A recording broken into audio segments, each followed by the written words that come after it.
Scanagoa, gran paz a todas y todos. Mi nombre es Edith, soy la hija de Soco, la nieta de Panchita, la bisnieta de quien se llamaba en vida Celsa, la nación zapoteca, nacida en territorio nahua, y estoy bajo la protección del clan del lobo de la Confederación de las Cinco Naciones, la nación de Ñangajaga en ese territorio.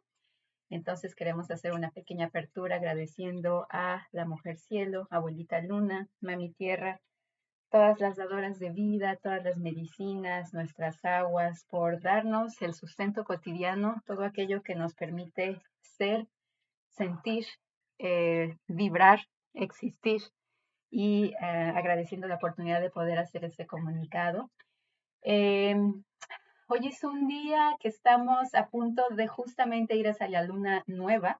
Estamos en esa etapa de transición en donde la válvula se abre para podernos dejar sentir esta sangre reoxigenada. Entonces estamos saliendo de esta limpieza, de esta sangre que ahora está siendo renovada, como cuando el corazón late y sale por la arteria principal. Vamos exactamente a ese momento. Entonces agradecemos por esa función que Abuelita Luna tiene sobre nosotras y nosotros. Y hoy el tema es acerca de la guerra y de cómo esto afecta el equilibrio entre las dadoras de vida y los protectores de vida. Hablar también acerca de Ayahuasca y cómo fue él el que logró vencer el proceso de mercantilización, que es básicamente el proceso de la guerra.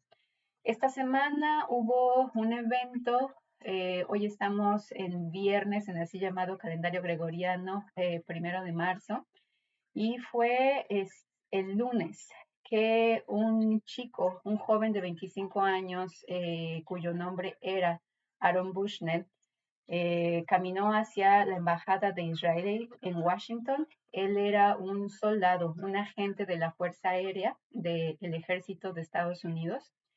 Caminó con una cámara diciendo que iba a hacer un acto extremo de protesta y que si alguien lo consideraba extremo no se comparaba en nada con lo que le estaba ocurriendo a los pequeñines en Palestina. Y se echó, sacó una botella de agua, se echó lo que había dentro y se prendió fuego.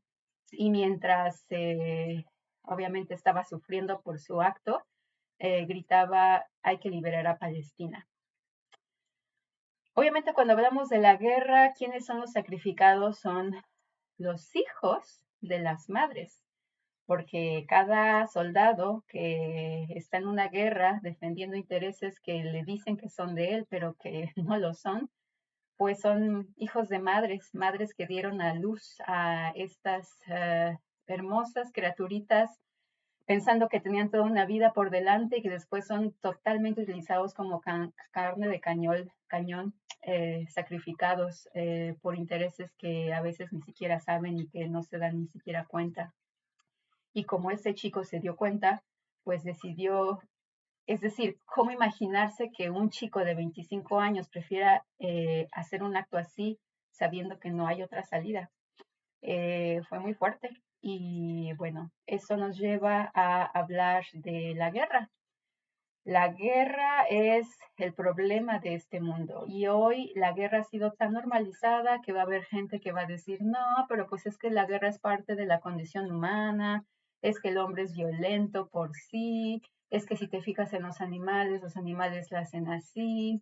Es decir, cualquier cantidad de excusas y pretextos para justificar esa mentalidad, para seguir en esa mentalidad de guerra, porque esa mentalidad de guerra se normaliza inclusive en las relaciones humanas, cuando se genera una relación inigual de poder. Y obviamente ese concepto inclusive de poder en muchas lenguas originarias ni siquiera existe, porque eso es una enfermedad de ese desequilibrio entre las entidades femeninas y masculinas. Porque cuando el hombre comprende que él es el hijo de su madre, que todas las mujeres son como sus madres y que las tiene que honrar y respetar y mantener en su sitio de autoridad que les corresponde, pues no hay guerra. Se entiende que todo esta mentalidad de guerra es algo que es autoanihilante, porque el pensamiento de decir voy a hacerle daño a esa persona, el pensar que matar a otros es legítimo y legal, obviamente viene de un gran desequilibrio. Hoy con tantas generaciones que la guerra ha primado sobre la forma de vivir en el mundo, hay mucho dolor, mucho trauma, mucho desequilibrio tanto emocional como mental y es un círculo vicioso que va degenerándose. Y cuando los hombres están en una mentalidad de guerra, a las mujeres las ven como botín, a nuestra madre tierra la ven como recursos que explotar. Y pues es esa mentalidad que está diciendo que hay que ir a explotar a abuela luna porque van a tener un montón de dinero de eso. Entonces es el poder por controlar los recursos que dan dinero. Al fin y al cabo, el dinero se vuelve el problema. Si volvemos a la época de Jesús, si ustedes han seguido esas historias, él mismo fue alguna vez a un templo y volteó las tablas y dijo, esto es el problema, es esto lo que está ocurriendo.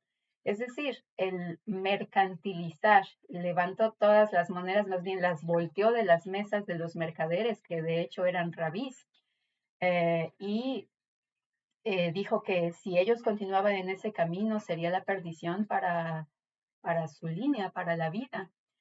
Y bueno, hubo quienes recogieron las monedas del piso y quienes siguieron bajo esa mentalidad mercantil. ¿Qué es la mentalidad mercantil? El ponerle precio a las cosas y el decir que a la vez una vida no vale. Cuando se piensa cómo los pueblos originarios manejaban su intercambio, que no era mercantil, es decir, digamos, en este territorio en el que me encuentro, los Gañangajaga son el pueblo del maíz gracias al camino del maíz de sur a norte, así como lo fueron los nahuas, así como lo fueron todos los pueblos por los que pasó el maíz. Entonces, en colectividad, se cultiva el maíz. Y si al final de la cosecha se obtenían miles de sacos de maíz, se iba a un lugar central para intercambiar la producción de la cosecha de lo que se obtenía por el trabajo colectivo.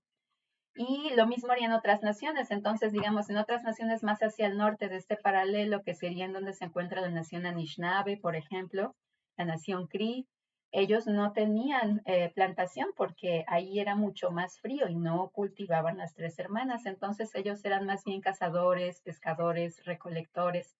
Y cuando se llegaba a este punto de intercambio, digamos, si el año pasado los Gañangajaga dieron 10 sacos de maíz a cambio de que los Anishinaabe les dieran 10 pieles de venado.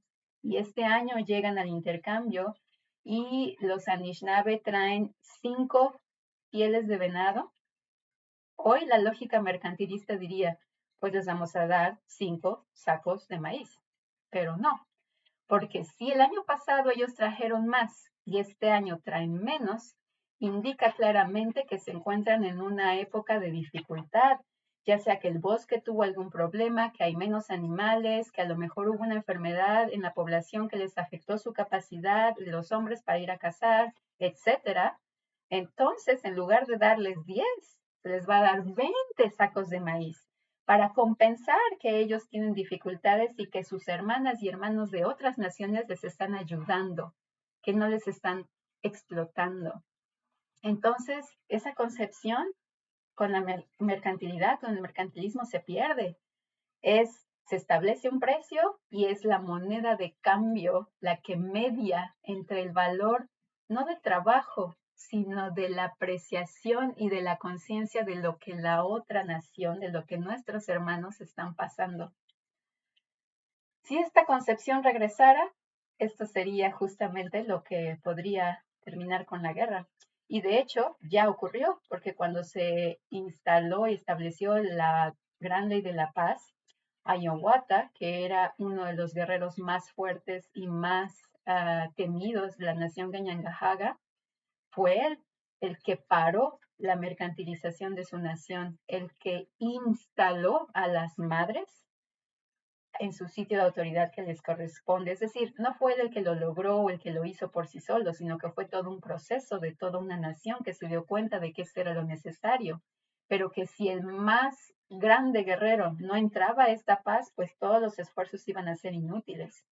Entonces, cuando él acepta ese entendimiento que ya el resto de las naciones tenían, esto finalmente permite que las madres sean establecidas como el sitio de autoridad y que ahora sea el amor de las madres el que maneje las relaciones entre las naciones, no un hombre desequilibrado que inclusive puede matar a su madre para tener una ganancia personal, que esa es la mentalidad de guerra. Entonces, hoy en día estamos asistiendo una fachada de guerra, eh, guerra en Ucrania, guerra en Palestina, pero es la mentalidad de guerra la que se está impregnando en tantos lugares que justifica este tipo de actos tan atroces. Entonces, de nuevo, honrar esta acción que Aaron Bushnell tomó, que decidió hacer. Y bueno, es terrible que un chico de 25 años haya llegado a esa conclusión, pero de nuevo, es como una implosión desde adentro, porque él no hizo eso a nivel individual como una persona, lo hizo dentro del ejército de Estados Unidos. El mismo ejército está entrando en este conflicto de saber que lo que están haciendo no es correcto. Entonces agradecemos esa conciencia que cada quien puede cobrar de lo que uno es parte y de lo que tiene que dejar de ser parte para poder alinearnos con el gran amor que nuestras madres, nuestras líneas de sangre nos han heredado para poder estar aquí y con esa verdad que sentimos a veces en las entrañas que nos está llamando y nos está diciendo que sigamos solamente eso y que nos agarremos a esa integridad y con esa paz que podemos alinear en decir que hacemos caso a esa voz y ese llamado para poder sentir ese gran amor de nuestras líneas maternas y llevarlo hacia una voz que sea de buen pensamiento, de buen camino, para que juntas y juntos en nuestros consejos podamos saber cuáles son las acciones necesarias para salirnos de estas grandes corrupciones. Entonces, que en esta energía que viene ya de luna nueva podamos utilizar nuestros corazones, nuestras mentes, todos nuestros cuerpos para poder llevar a cabo intercambios verbales, acciones que nos permitan ser más conscientes de esto. Y con eso, muchísimas gracias por escuchar, muchísimas gracias. Los comentarios son bienvenidos. Esto es también un intercambio. Entonces, si hay alguna aclaración, pregunta, jitomatazo, estaría muy importante que se pudiese llevar a cabo este diálogo. Y siempre invitarlos al proceso de reconstitución para poder entablar este diálogo. Voy a dejar el vínculo ahí. Y gracias, y de aquí a la próxima, que caminen en buen camino, con el amor de nuestras madres en nuestro corazón y con la racionalidad de los protectores de vida en nuestras mentes. Y todo lo que sea un obstáculo a eso lo empujamos en los 3 niveles de la existencia. Eres Awet, eres Awet, eres Awet. Doña Juana.